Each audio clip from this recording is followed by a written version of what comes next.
Now, I'm obviously not going to start FTW in the usual fashion that I would this time around, because truthfully, that would feel disrespectful. This has been one of the toughest weeks of football that I think any of us have experienced in a long time, and that is due to, of course, the loss of Liverpool footballer Diogo Jota and his brother Andre Silva in a tragic accident this week. It was the loss of an amazing footballer, but the loss of a wonderful set of brothers, a brilliant father to 3 children, and 2 great sons to their parents. Now, in a video I put out yesterday, I tried to kind of, I talked about it in a little bit more, detail, true feelings about everything, whilst also trying to set up a way and maybe a forum in which we can celebrate Diogo Jota's life and his career, his time at Liverpool, Wolves, Porto, Atletico Madrid, wherever you may well be a fan or wherever you may well have been an opponent that he scored against. Try and put together like a nice poster board almost of the things that he's achieved and why we loved him not only as a footballer but also as a man. There's been so many tributes that have been so touching from the Liverpool community and from the wider footballing community as a whole that have seen wreaths and nice messages being left outside at Anfield, the Liverpool flag being flown at half-mast outside of Anfield, but also from his teammates, the likes of Ibrahima Konate, who posted a really touching video message, and Andrew Robertson's message, which spoke more about him and how brilliant he was as a person rather than just as an athlete. Very vulnerable. It made me very emotional, and I'm sure, for a lot of you guys as well. This is a really difficult time, but it brings the footballing community together very beautifully in a sense, and I think really puts things into perspective for us to be able to reflect on our own lives and talk to the people that we care about the most and show how much we do love them and how much we do care about them. So make sure to do that for the people that are around you. As for myself, I don't know, I feel like this channel is often where I've been told that this channel is kind of, I guess, like a distraction away from the difficult times that we face in our own individual lives. It's been a difficult time, but as I said, I want us to celebrate his life and I want to help still distract away from, the hardships and the devastation that's happened here by talking to you about the rest of what's been going on in football this week. My blessings go to his family, his closest friends and his peers, but rest in peace to Diogo José Teixeira da Silva and Andre Silva. Now, what has been going on in the world this week? Well, Oasis made their long-awaited return after a decade away. With their first concert back, they decided to continue to torture their fans after so long away by hosting it in Wales. I was half expecting to see Liam Gallagher throw a fire extinguisher at Noel during this one. Man of the match in this show, though, the man that was balancing a cup on his head, and this could be seen on a TikTok live stream that was being done at the event, only it got taken down after like half an hour. Now, on to the football, and the Club World Cup is heading into the knockout stages. To be fair, it was about to do that last week when Acuna realised he wanted to spin Denzel Dumfries' jaw into next Tuesday. This tournament has given us just about every story humanly possible. It's been chaos from start to finish. I was half expecting more batshit crazy stuff when Inter Miami faced off against Paris Saint-Germain. Fucking hell, that is well full now. Instead, Inter Miami would take the word batshit, remove the bat like some weirdo did from his suit back in 2020, and just really focus in on the shit part. I just want to get this off my chest. Y'all are trash. This one was an absolute rogering. Inter Miami were 4-0 down to the Champions League winners inside the first half before PSG went back on holiday for the second 45. There was a selection of different Lionel Messi shirts seen in the crowd. I can only imagine all of them were heading to the exit, as even Leo himself was baffled just looking at the scoreboard. This banner in the crowd, by the way, being held up by PSG supporters, was disrespectful as hell. Finally, though, it's an age demographic of that old woman that's been trying to date him all tournament. I gave her a wave. She might be in there. It's actually disrespectful that they decided that this is his head shape if he was to become bald. No hair will ever grow on his head again. Meanwhile, it might be time for Inter Miami to finally send Luis Suarez down to job centre after he was struggling with just simply the concept of walking during this one. It's over, fam. Put the fries in the bag. He'll bite a hole through that as well, to be fair. Leo and Luis could be seen down on the halfway line, watching their team attempt to defend against PSG. To be honest with you, they weren't really offering too much in support when trying to track back and help Inter Miami's midfielders. João Neves grabbed himself a brace in this one. Incredible to think that he's still only 20 years of age, despite having run a Champions League final and pretty much battered everybody else. This one was a changing of the guard, ripping the best DM ever shirt off Sergio Busquets. Ousmane Dembele was taking shirts too, as well as shorts and football boots off of Lionel Messi. Bro left in fancy dress of his hero. He went charity shopping, mate. Have you ever seen someone swap shirts with somebody and their shorts and boots as well? Leo could be seen after being made to undress in the middle of the park so that Ousmane could take his boxers home as well. And then Ousmane man boasted that he'd got Jordi Alba's and Luis Suarez's as well. What, was just everybody naked on the halfway line? How does he even get 3 shirts? What sort of trade deal is that? Elsewhere in the Club World Cup, and Al Hilal produced a underdog storyline to knock out Manchester City in a 4-3 7-goal classic. Man City don't know what's hit them when a real oil merchant walks into the room. I've been here before. I'm a professional.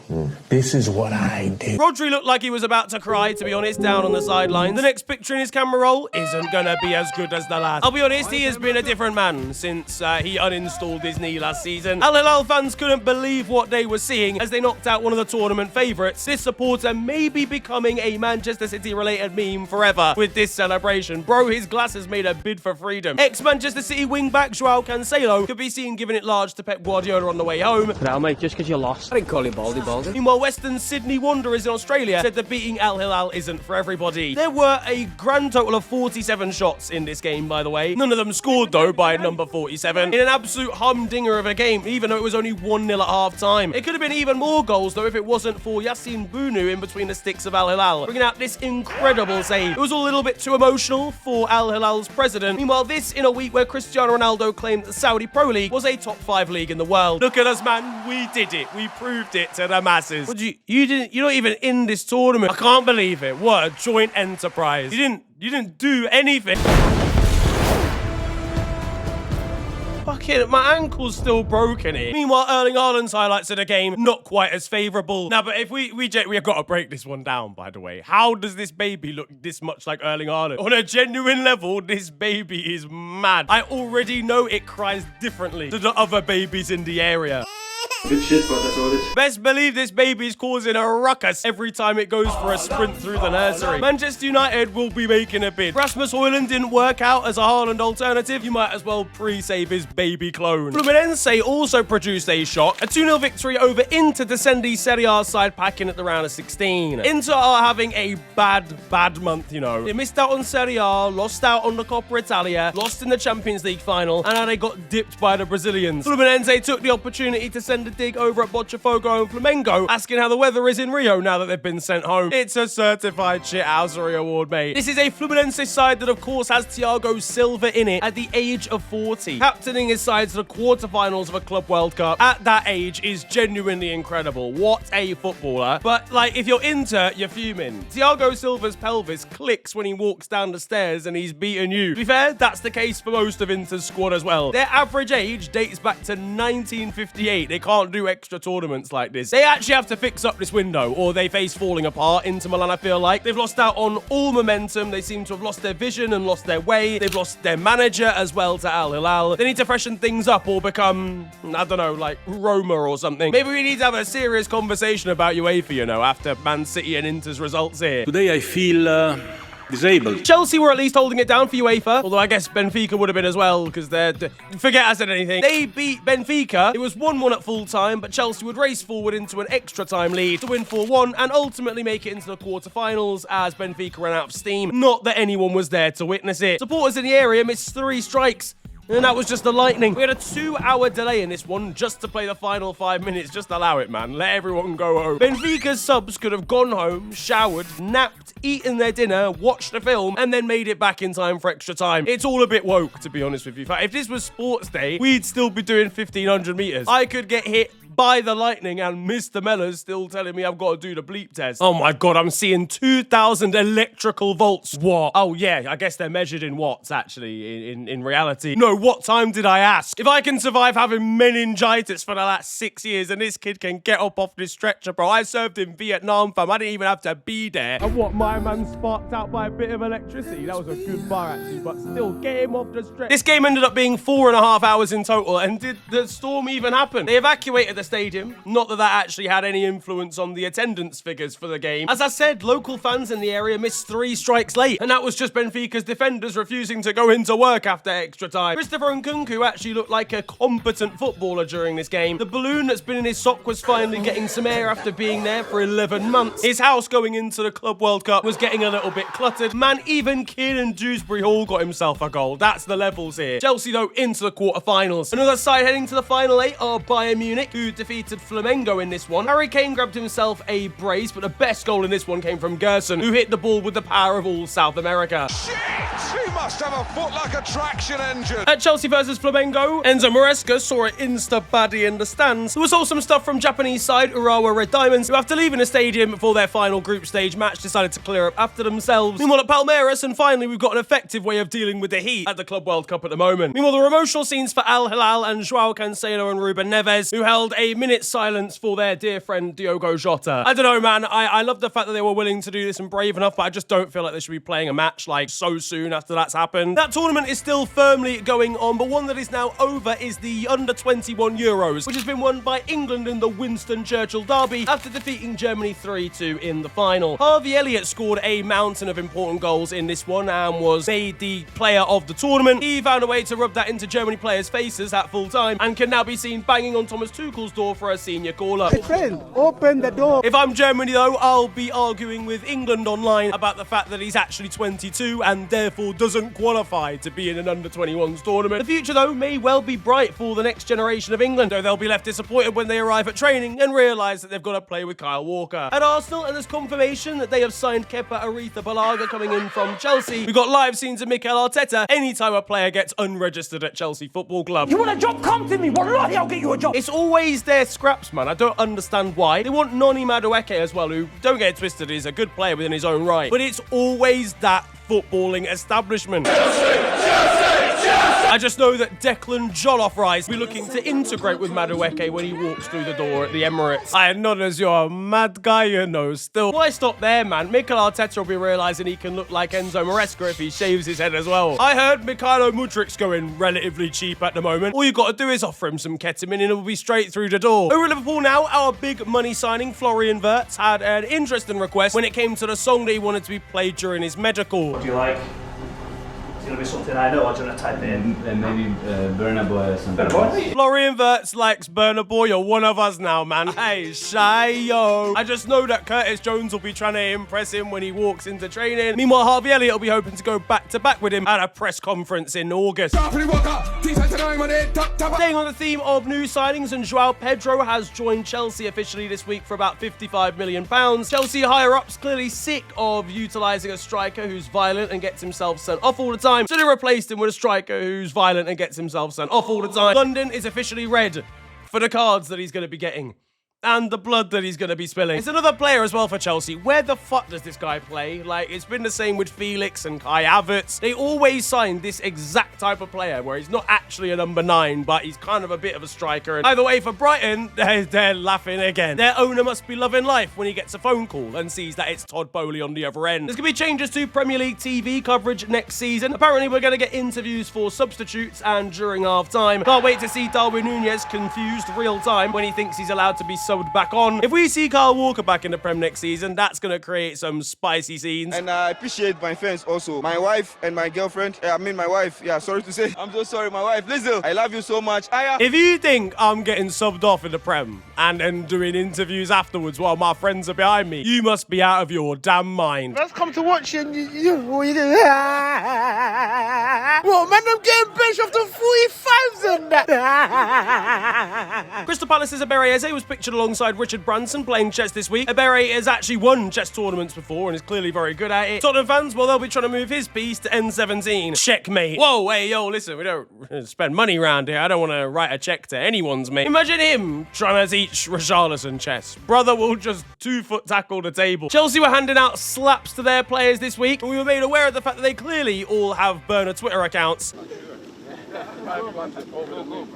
Evil Sacks.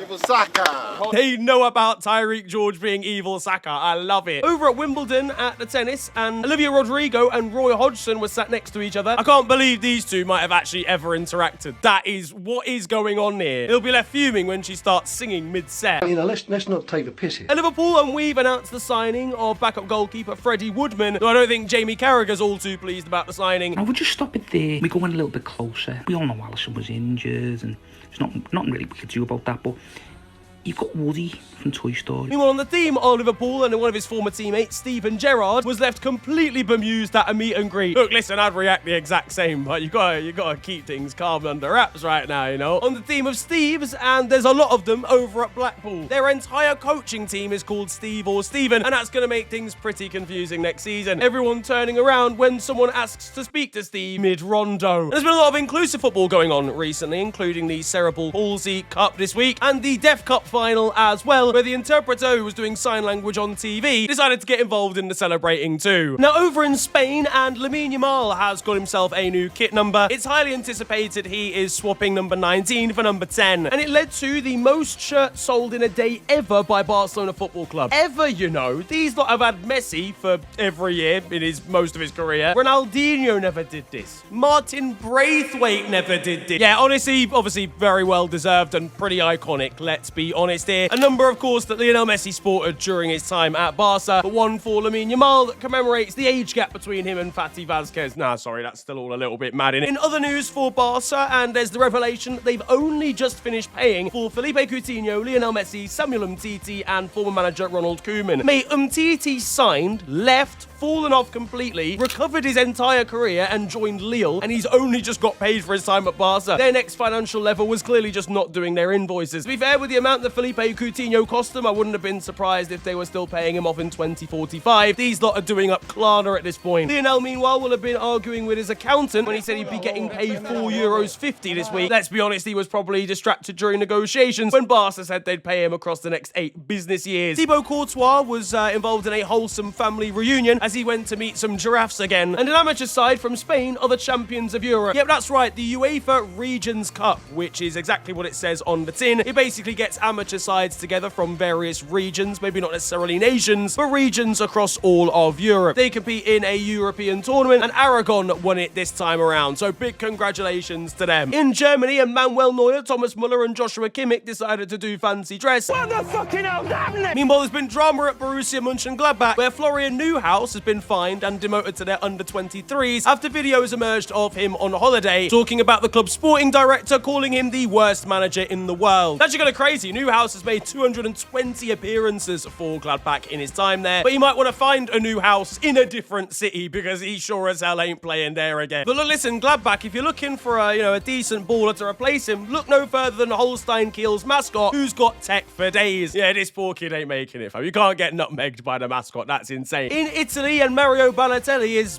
being Mario Balotelli, he went on a rant about his former manager at Genoa, Patrick Vieira, claiming that the French former invincible at Arsenal was actually scared of him and he didn't really treat him too fairly. Patrick's gonna have a 5-finger knuckle sandwich for him when he next sees him in Italy. And elsewhere in Italy, there's sad news for Brescia fans, who I'm sure saw this one coming, but have officially had their professional license revoked, meaning they will not be playing in the upper tiers of Italian football. A real sad state of affairs for a side that is iconic and that have had some really amazing players play for them. Hopefully they'll be able to restart as a Phoenix club or in the lower divisions and make their way back like the likes of Palermo and Parma. Another side struggling at the moment financially is of course Olympique Lyon over in France, who have found themselves forcefully relegated to Ligue 2. They need to find €100 million over the coming days and then ensure they can find another €100 million for next season. It's led to protests outside of their stadium against John Textor, who has now resigned from his post, and it is really all a pretty sad state of affairs. Now there is time for your goals of the week. We got some more screamers. This time we start in the Philippines, in women's football, where the ball has been picked up on the halfway line, and you guys don't need me to tell you what happens next. Lifted over the goalkeeper from range. Yet another halfway line strike. There's another one, this time coming from Anders Dreyer. Dreyer from distance.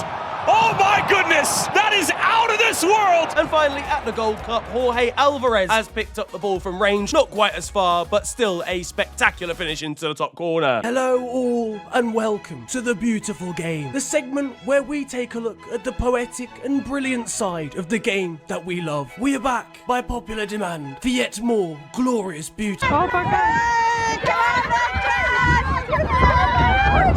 And that concludes The beautiful game. Elsewhere now, and basketball player Victor Wembanyama might genuinely want to consider a career change. Now, I've seen this guy ball and he's not usually that good, but the free kicks are different. He might be the beanstalk Ward-Prowse. The Women's Euros kicked off this week as Spain faced off against Portugal. It saw both sides paying tributes to the late Diogo Jota and Spain grabbing an early win. Host nation is Switzerland for this one, and around the city of Basel, there's been some changes made to some of the traffic lights in the area. Meanwhile, a study has shown, according to this article, that Wales are the gayest team at the tournament. You will never sing that. In Sweden and Djurgårdens, look, listen, I know it's disappointing when you concede a goal, but there's no need to start calling people names. Meanwhile, there's an absolutely crazy story that's come out of Colombia. Former certified Barclaysman Hugo Rodallega made a splash for Wigan back in the day in the Prem. Himself, the likes of Wilson, Palacios, Charles and Zogbia, I'm sure will always have a special place in the hearts of the Lancashire-based side. Well, now, well into his late 30s, he finds himself playing in Colombia, and his side are in a title fight. But with 10 minutes to go, seemingly he's picked up an injury and is emotional over the fact that he may well now not be able to help his team win the league. Yet just a matter of seconds later, limping towards the penalty area, the ball finds its way to Hugo and he strikes it into the back of the net. Barely able to stand, but he's won his team the league. Absolutely heroic from the former Wigan man. In Cameroon now, we've got a ridiculous set of circumstances. So a penalty has been given, and the side that have given it away are absolutely fuming with the referee. The reason for that is, well, I'm not gonna lie to you, it just wasn't a penalty. This has been given as a handball, and it doesn't seem like there was even a handball in the nearby postcode, let alone in the penalty area. So quite rightfully, these Cameroonian players are very annoyed. They crowd around the referee, only for the ref to then go and headbutt one of them and almost cause an all-out scrap. One karate kick later, and the team that had given away the penalty are protesting with this banner on the pitch about corruption. And honestly, given the way the ref was acting, they might well have been onto something. In Honduras now, we've got a corner that is about to be taken. Goalkeeper, now's the time to command your penalty area.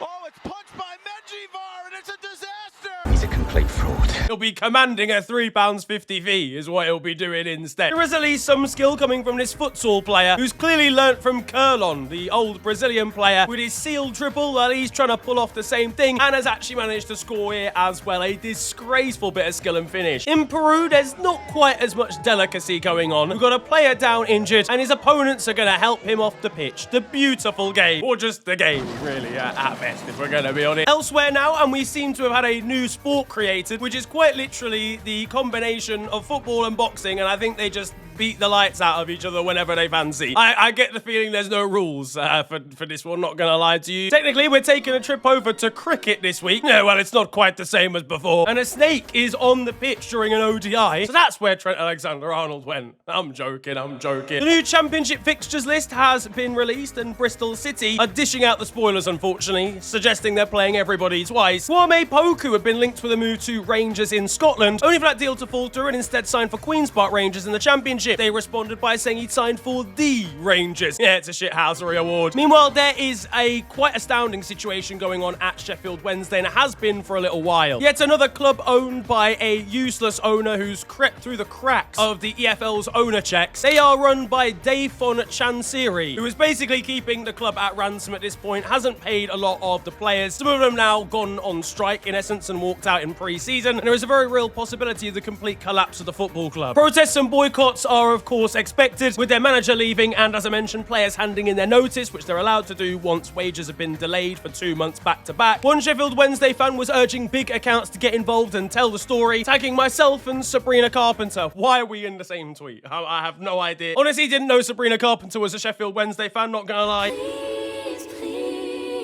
And as one other Twitter account put it, what the fuck is FNG gonna do? No, but genuinely, it does need to be talked about. You know, awareness needs to be raised here, because this is just happening time and time again with the EFL clubs at the moment. Their fit and proper owner's test is clearly not even slightly doing the job. Over in Brazil, Neymar might have half a dislocated knee to his name, but it's not stopping him from jumping in goal with a set of Brazilian fans and then just running out of said goal and dribbling past everybody. In Saudi Arabia, Alexander Lacazette has joined a new club, and coincidentally, it's the same sound effects as when he runs runs past the Saudi Arabian defender in China, and they've held the first autonomous robot football match, and I'll let you guys be the judge of whether it's going to be the future or not. There was absolutely scandalous scenes in MLS as New York Red Bulls were charging forward on the counter looking for a goal. An important goal. It's incredibly dangerous, and the referee stopped it for full time, which is crazy. I'm sorry to this referee, yeah, because you don't deserve to be shouted at and all that jazz, yeah, but you are wrong, okay? And I hate it when referees make a quite evidently preposterous decision and then someone comes up to them and complains about it and they just send them off and look all smug. Better news though for Guatemala in the Gold Cup as they reach the semi-finals for the first time in decades by defeating Canada in a shock victory. Other impressive stuff at international level comes in the form of Bangladesh. Their women's side have qualified for their first ever Asian Cup. They're the lowest ranked team to ever appear in it, sitting at 128 in the FIFA World Rankings. Meanwhile, similar story for Iraq's women's side, who scored their first goal and grabbed their first win in their entire history by beating Mongolia. This division in Namibia might well have the craziest relegation battle of all time. Quite literally, almost the entire league could still go down, even if you're towards the top. And out of context vote of the week, why the hell are Yakubu and Jermaine Beckford playing at a grassroots match in Dublin? Feed the yak and he will probably down a Guinness, to be honest with you, whilst he's out there. Now there is time for Still Nil Nil, and you guys know the score by now. This is a segment of the show where I bring to you the best of Sunday League and amateur football. And look, whilst, Sunday League football might not always have the best technical capabilities, it still features instinctive footballers, those that have got their heads screwed on. It still features footballers who know where the goal is. Unfortunately, this guy isn't one of them, he's gone for the turn, swung the ball towards what he thinks is the goal, only for it to actually be a fence instead, and run off celebrating. Perhaps the most shameless Sunday League mistake we've seen so far. On to the weird stuff though now. And first of all, we head to South Africa, where a game has been postponed for very unique reasons. Yep, this game in the South African second division between the Bees and Zizwe has been postponed because of a lack of a water supply. It has been droughts in the region, and because of the fact that there is absolutely no water around, they've decided that the players would be at a health risk, which is very, very sensible and makes a lot of sense. It's just maybe the first time I've ever heard of a game being postponed for a lack of water instead of too much water. But finally, we head now to Mauritius, where we join a football club called Liqueur Waves, who have just done something absolutely sensational for their supporters. They have won the Mauritius Cup. They progressed all the way through the tournament and lifted the big piece of silverware at the end of the final. What makes this weird, though, is their goalkeeping situation. They had to play a midfielder in goal for 2 of the games. Yeah, that's right. They ran out of shot stoppers for the quarterfinals and semi-finals and had to put midfielder Fabrice Augustin in goal instead. He actually did the business in goal for them, helped them to the final, where they then went on to win. Really winning despite all the odds. Maybe they need to give him a set of gloves instead. That, though, is going to wrap up football this week, and I hope you have enjoyed it. If you have, then feel free to slap a like on the video, and of course, subscribe if you're new to the channel. You can also follow me on social media. It is at @theofficialfng on Twitter and on Insta. But it's been a pleasure ranting at you guys today. Have a wonderful day, enjoy yourselves, and goodbye.